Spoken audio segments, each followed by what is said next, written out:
Ladies and gentlemen, the story you are about to hear is true. Dragnet is brought to you by Chesterfield, made by Liggett & Myers, first major tobacco company to give you a complete line of quality cigarettes.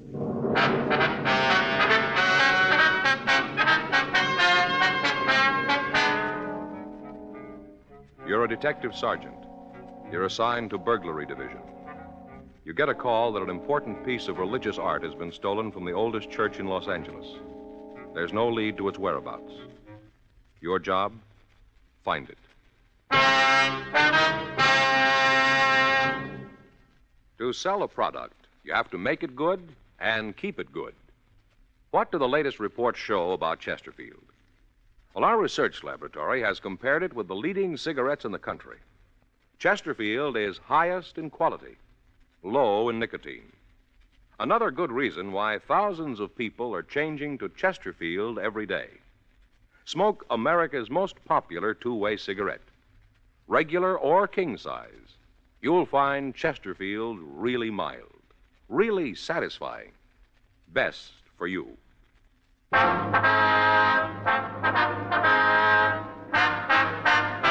Dragnet, the documented drama of an actual crime.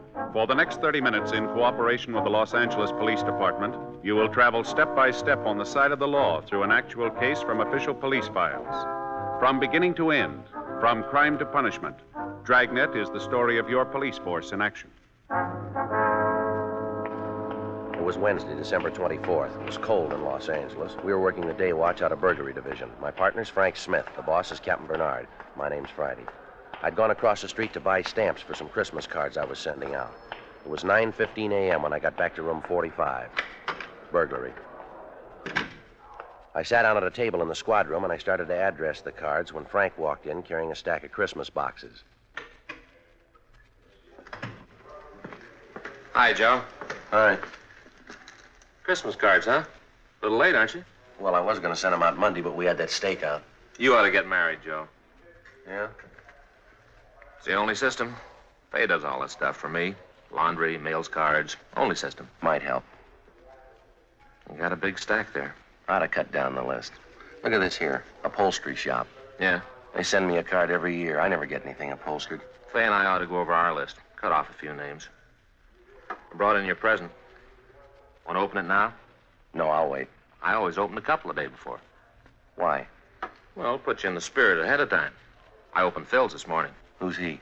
Faye's brother in Denver. Gave me a magazine, one of those funny ones. What do you mean, a comic book? No, one of those funny ones, you know. No, I don't, Frank. Well, some of the pages have holes in them. You look through and there's a picture on the next page. Oh, yeah, I've seen those on the newsstand. They have cloth pasted in. Cloth? In the ads. If you want to buy a suit, they have a sample right there. You mean you can feel it? Reach right out and feel it. There was one for $200. A suit? Sure. Cloth comes from Scotland. What's it made out of? Solid gold? No, they got a special kind of goat over there. It's real smooth. Not a goat, Frank. A sheep. Well, it's a special kind of sheep, then, because a suit costs $200. You gonna get one? I told Faye. She said, wear the sample. Anything doing? Fanning and Pryor were in on that market holdup. They come up with anything? Pound of air, nothing else. I hope it stays quiet. I got more shopping to do. I finished. What'd you get Ann? Stationery set, some paper and envelopes, leather binding. Joe, you'll never learn. Well, what's the matter? No woman wants a stationery set. Get her something personal. Well, it's got her initials on it. No. You want something more sentimental, romantic. What'd you get Faye? It's different in her case. What'd you get Faye? Sewing machine. That's romantic. Well, it isn't a way. Why didn't you buy her a catcher's mitt? Burglary Friday. Yes, that's right. You have the right department. All right, Father, we'll be right down. No, you can tell us about it there. Goodbye. The old mission church, they've had a theft. Collection money? Statue of the child Jesus. Frank and I checked out of the office and rode over to the church at the corner of Sunset Boulevard and Main.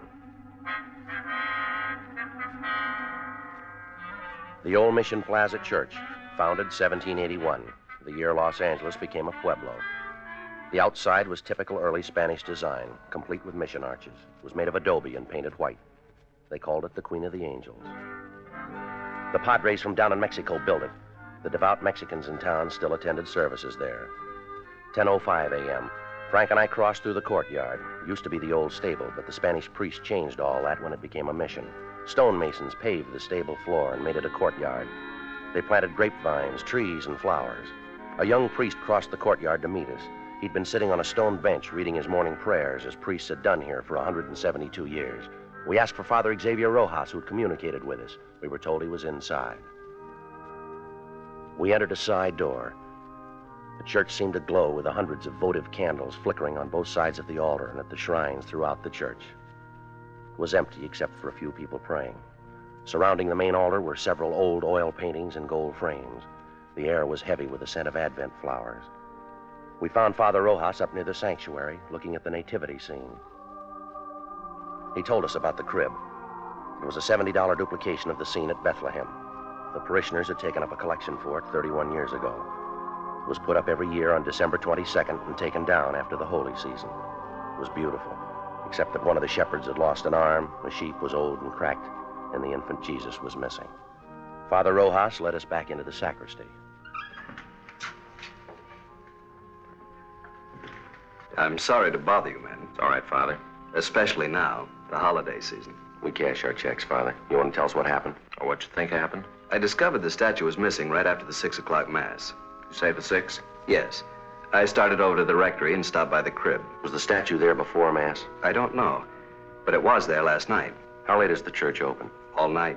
You leave it wide open so any thief can walk in? Particularly thieves, Sergeant. You say it was there last night, Father. How late? 10 or 11 o'clock, we had confessions. No one saw it after that? One of the altar boys, he says it may have been there. He thinks it was. Did he see it? He's not sure. What's his name? Pardon me.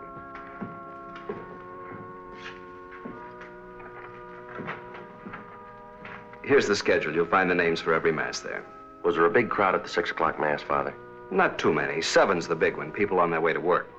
Did anyone stay after Mass, did you notice? Not especially. I came back here, took off the vestments. I suppose it was 10 or 15 minutes before I went back in the church. It was empty then? No, people were coming in for the 7 o'clock. Are these the altar boys, James Cornine and Joseph Heffernan? That's right. Joe's the one who mentioned it might have been there. Did you check with the other priests, Father? Before I called you. None of them knows anything about it. Just for a check on the pawn shops, how much is the statue worth? In money? Well, that's the point in pawn shops, Father. Only a few dollars. We could get a new one, but it wouldn't be the same. We've had children in the parish. They've grown up and married. It's the only Jesus they know. We understand. And we've had children who died. It was the only Jesus they knew. So many of the people who come here are simple people. They wouldn't understand, Sergeant. It would be like changing the evening star. We'll do our best, Father. That's why it would mean so much to have it back for the first Mass on Christmas. It's not very long, Father. Less than 24 hours. If anything turns up here, you know where to get in touch with us. Yes. Sad, isn't it? How's that? In so short a time, men learn to steal. Yes, but consider us, Father. Us? If some of them didn't, you and I'd be out of work. 10:50 a.m. We notified pawn shop detail. Frank and I checked out the 2 altar boys. The first one, James Cornine, said he knew nothing about the missing statue. The second one, Joseph Heffernan, was not at home. His father said he had a part-time job, but he'd have him get in touch with us right after lunch. By 11:30 a.m., we'd run out of book procedure. We had a man to find. Our only clue, he'd been to church. 11:33 a.m. We checked the phone books for the names of religious stores in the area. 2 of them were closed. We tried the 3rd. When we got there, the only person in the store was an elderly man sitting by a table. In front of him was a large, beautifully carved chess set.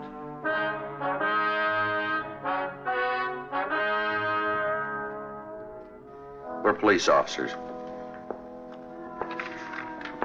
My name's Friday. This is my partner, Frank Smith. Great to see you. Caught me in the middle of a big chess match. Where's your partner? Up in San Jose. We've been playing for years. Same match? No, just 2 or 3 months on this one. What I meant was we've been playing different matches for years. I see. You know, we do it through the mail. I send him a move, he sends me one. Must keep you on your toes. Except during the holidays, the mail gets all fiddled up. That's no good. Guess not. Slows things down, that's no good. I like to catch him off guard. You Mr. Flavin? How'd you know? We never met. Your name's on the window out front. Mr. Flavin, we checked the other 2 religious stores in this neighborhood. They're closed. This is the best one anyway. 50% European items. We're checking the stores around the Mission Church. For what? Statue of the child Jesus. Do you have one we could look at? Sure. No, sir, a larger one. You don't want a larger one, unless it's for a church. That's where you want a larger one. Could we see it, please?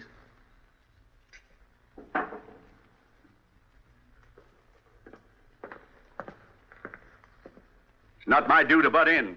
But unless you live in a big place, this will make your living room all the kilter. Yes, sir. Do most of the people who go to the mission church trade here? Good many of them, especially the kids. Why kids? More religious. Check on yourself. See if kids aren't more religious than you. Might be so. That's what's wrong with the world. Oh, I don't mean you're wrong with it. Everybody. Yes, sir. Wonder if we could stick to the point, Mr. Flavin. Sure. A lot of people from the mission church come in here. Do people ever come in and sell back a religious article? Like a prayer book or rosaries? Yes, sir. Second hand, you mean? Yes, sir. Not since I ever been around. It's silly. Why? People don't have religious articles so they can get rid of them. They have them so they can have them. But if a man had a statue and wanted to sell it, he'd come to a place like this. Sure, but he wouldn't want to sell it. He would if it was stolen. No, sir. If a man was to steal a statue, he'd be crazy or something like that. The only place he'd want to go is where crazy people are. You may be right, Mr. Flavin. I don't know what you fellas are looking for, but if it's somebody who stole a statue, he's crazy and you won't find him. You won't find him as long as you live, or in a million years. That should cover it. We checked religious stores out as far as Van Ness. We asked the same questions. The owners gave us the same answers, but none of them were as encouraging as Mr. Flavin. Frank and I had lunch and reported back to the office. It was 1:30 p.m. when we started into the squad room. The captain was just coming out. I just checked for you in the lunchroom. And we've been out on that theft at the mission. Making some action on the Patterson case. They locate him? They think he's on the bus from Sacramento. Well, that means the Bakersfield police. We'll wait and see.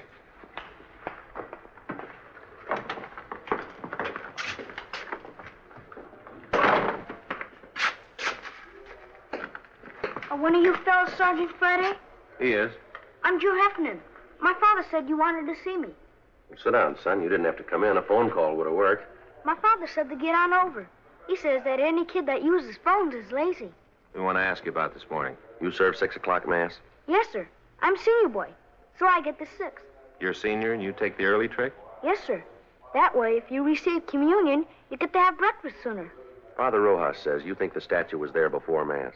I didn't look, but I have a feeling it was there. A feeling? You know, how you have a feeling about something, but you're not sure. Did you stay around long after mass? I put out the candles and hung up my surplice. How long would that take? About 5 minutes, maybe. Did any of the people at mass stay on? Some of 'em always do, especially ladies. Oh? Maybe they don't finish in time, or else they start new prayers. I don't know. So when you left, there were still some women there? No, sir. That was at first. After I went back to the sacristy, there was only this one man. What man? He comes at 6 o'clock all the time. Do you know his name? No, sir. But he works down in Olive, you know, paint shop, where they paint signs. Could you describe him? Sort of medium. He was wearing a suit that didn't match. Didn't match? You know, different pants than coat. How about his age? Oh, he's pretty old. Take a guess. About 40, maybe. There's nothing particular about him. Then why'd you notice him? I've seen him before. And the bundle, I guess. The bundle? Out in front. I saw him when he was coming out. He had this bundle, and he almost dropped it. How large a bundle? It's hard to say. Come on, son. Was it large or small? The size of the statue? About that big. Yes, sir.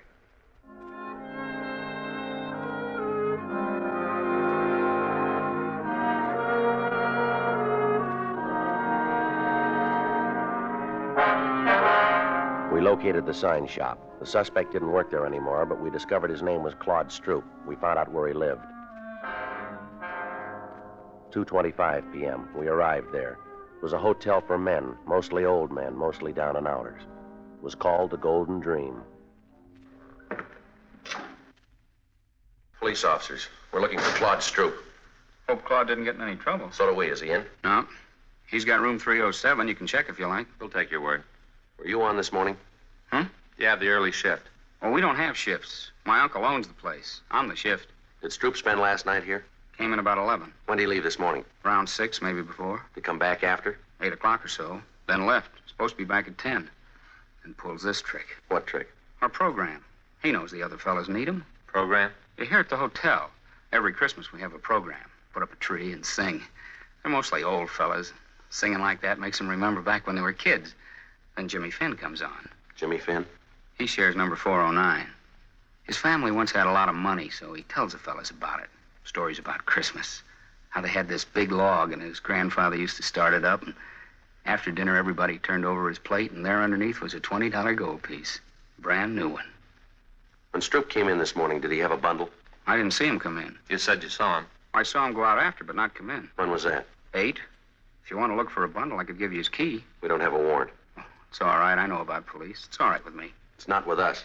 I didn't mean that. I just meant it was all right with me. Good King Wenceslas looked down on the feast of Stephen. They were 3 old men. You couldn't tell how much better they would have been with Stroop singing the 4th part, but somehow you didn't care. This was Christmas at the Golden Dream, and it sounded fine. That night, though the frost was cruel, when the poor man came in sight, gathering winter fuel. This is the last rehearsal. They got most of the songs down pat. Sounds pretty good. Yeah, that's why it's a shame Claude isn't here. He's tenor, and they need him to make it sound just right. Does Stroop have a job? No, sir. He used to have jobs. Not much lately, though. Did he say where he was going? No, he should have. The fellas need him. When he comes in, will you call us? Sure, and not say anything to him. That's right. I hope it's nothing serious for Claude. Fella's troubles ought to be over. Troubles? Way back. It wouldn't count now. Tell us anyway. Well, I don't know much about it. As much as you know. Now, come on. It was something back where he used to live. He robbed somebody or something. What else? That's all. It was a long time ago, way far back.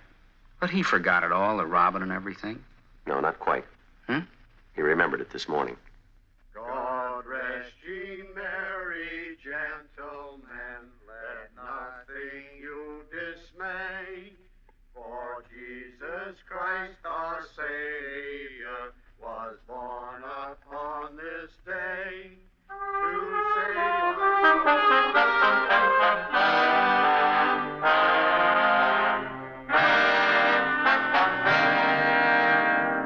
We went back to the office and ran Stroop's name through R&I. If he'd been booked anywhere, we had no record of it, at least not under that name. 4:15 p.m. Pawn shop detail reported back. No object resembling the statue of the child Jesus had been turned in. 4:18 p.m. I hung up the phone.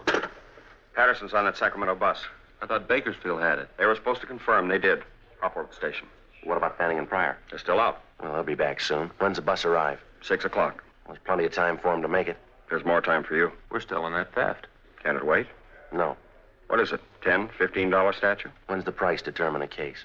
I realize it's a church statue, but that doesn't give it priority. It's important to them, Captain. Joe and I promised to get it back. What do you got on it? Nothing much. And why are you so big-hearted? Burglary Friday. When? No. Don't say anything. No. Right. It's Claude Stroop. He just walked into the hotel. He's our suspect. Nobody's leaked to him? No.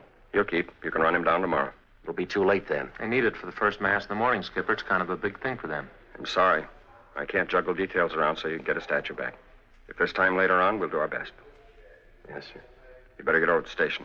Yes, sir. Will you call Father Rojas over at the mission? Why? Tell him we're too busy to work on that statue. But we'll do it later. Tomorrow or when we get a chance. Why can't you call him? Well, we better get over to the station. If Patterson's on that bus, we don't want to miss him.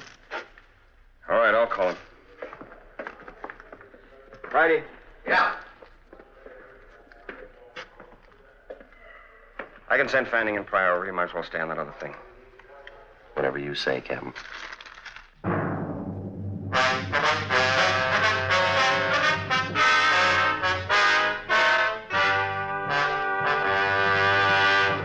You are listening to Dragnet, the authentic story of your police force in action. There are good reasons why thousands of people are changing to Chesterfield every day. Why Chesterfield is the largest selling two-way cigarette in America.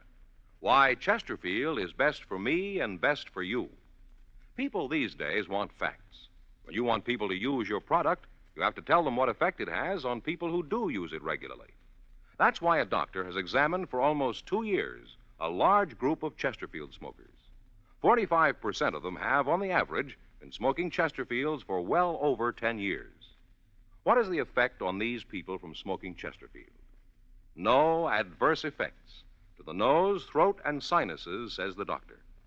Consider Chesterfield's record with these smokers, with millions of other smokers throughout America. Another good reason for you to change to Chesterfield.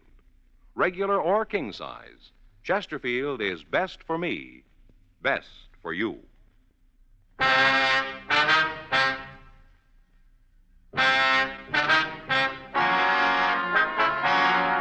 4:43 p.m. We arrived at the Golden Dream Hotel. The desk clerk was right. Claude Stroop looked like a man who'd had his troubles at bargain rates. Your name Claude Stroop? Yes, sir. Police officers. We'd like to talk to you. I didn't do anything against the law. Honest, I didn't do anything against it. You haven't been accused. Want to take you downtown? We'd like to talk to you. No, sir, I'm not going. I'm not going anywhere. I'm not going to talk to anybody. You're half wrong already.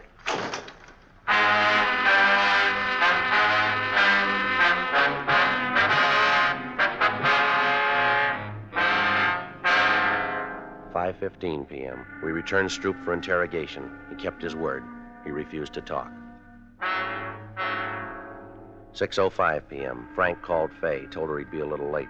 Stroop didn't move for a whole hour. He sat and stared, but he didn't talk. 6:40 p.m. We got a final report from pawn shop detail. The shops were closed. There was no statue. Stroop still hadn't talked. Don't you ever want to go home, Stroop?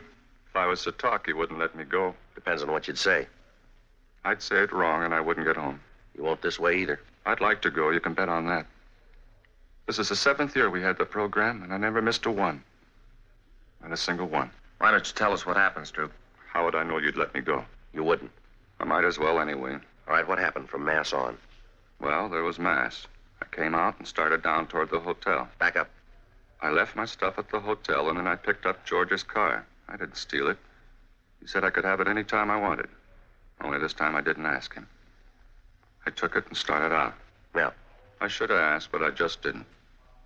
I went over to Grand Avenue for the Christmas bulbs, for this fella sells them secondhand. It was coming out of the lot that I did it. Yeah. The bumper must have caught the other car. Didn't leave too big a dent, but there was this long scratch.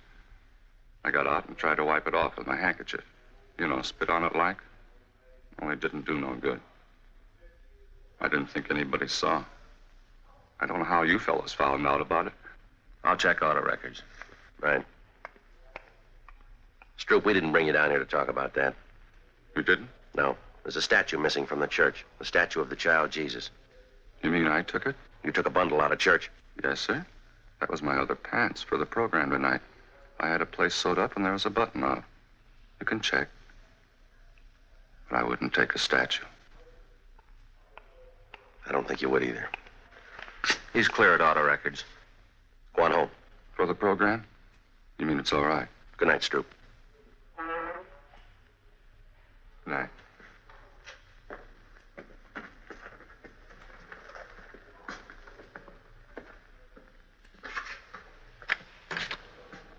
Merry Christmas.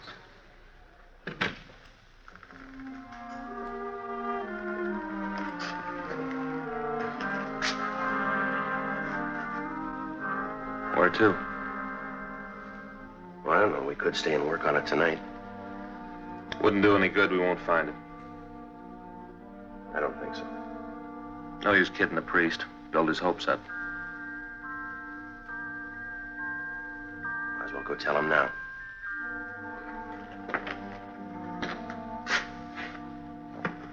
Merry Christmas.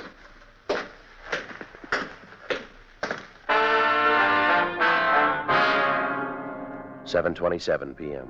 We found Father Rojas. Frank told him how it was, that we couldn't get the statue back by morning, but that we'd keep trying during the week. He said he understood. We told him we had to get on. As Frank and I started to leave, the doors at the main entrance to the church opened.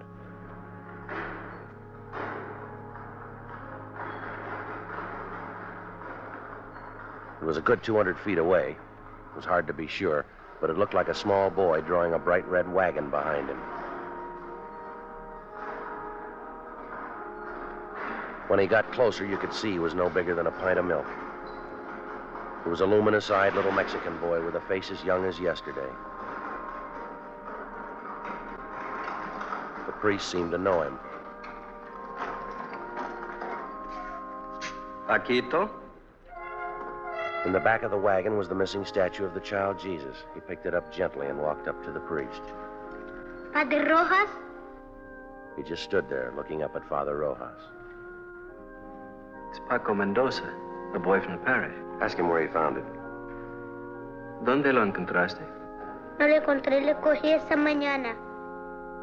He didn't find it, he took it. Why? ¿Por qué? Todos los años Paquito rezó por un camioncito rojo. Este año Paquito rezó al niño Jesús. Yo prometí al niño Jesús el primer viaje en mi camioncito. He says all through the years he's prayed for a red wagon. This year he prayed to the child Jesus. He promised that if he got the wagon, the child Jesus would have the first ride in it. Vendrá el diablo para llevar a Paquito. He wants to know if the devil will come and take him to hell. That's your department, Father. No el diablo. Jesús ama a Paquito mucho. We crossed over to the sanctuary. With the help of Father Rojas, the young boy replaced the infant Jesus in its rightful place, the crib in the nativity scene. Frank and I could have been wrong, but the small plaster statue seemed to approve. Mary, Joseph, the wise men, Gaspar, Melchior, Balthazar, the old shepherd, the young shepherd, the peasant, they all seemed to approve.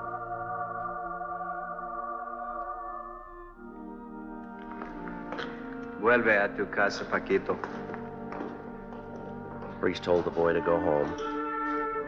He took hold of his wagon, started the long walk out of the church.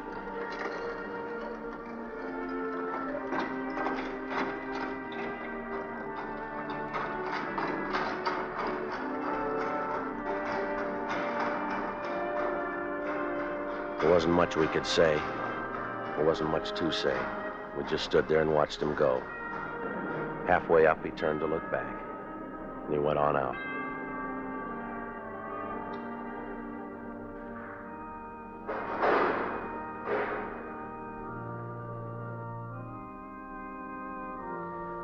I don't understand how we got that wagon today.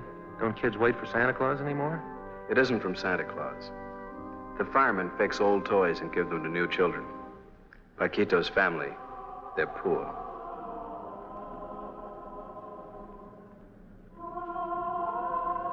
Are they, Father?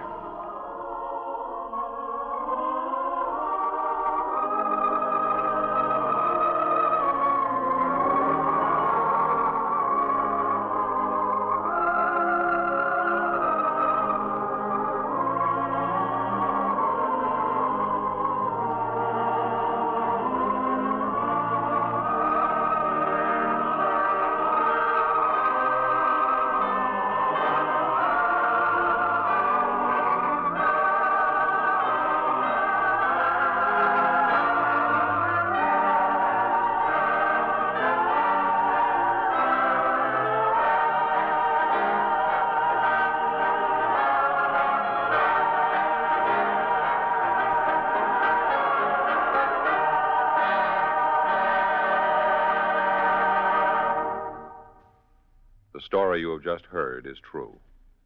The names and locations were changed. Ladies and gentlemen, here is our star, Jack Webb. Thank you, George Fenneman.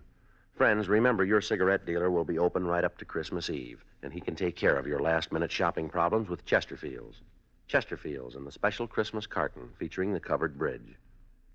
And now, on behalf of the makers of Chesterfield, Liggett & Myers Tobacco Company, there are over 6,000 wholesale distributors and 1,300,000 retail dealers, and of course all of us on Dragnet. We'd like to wish you a very Merry Christmas.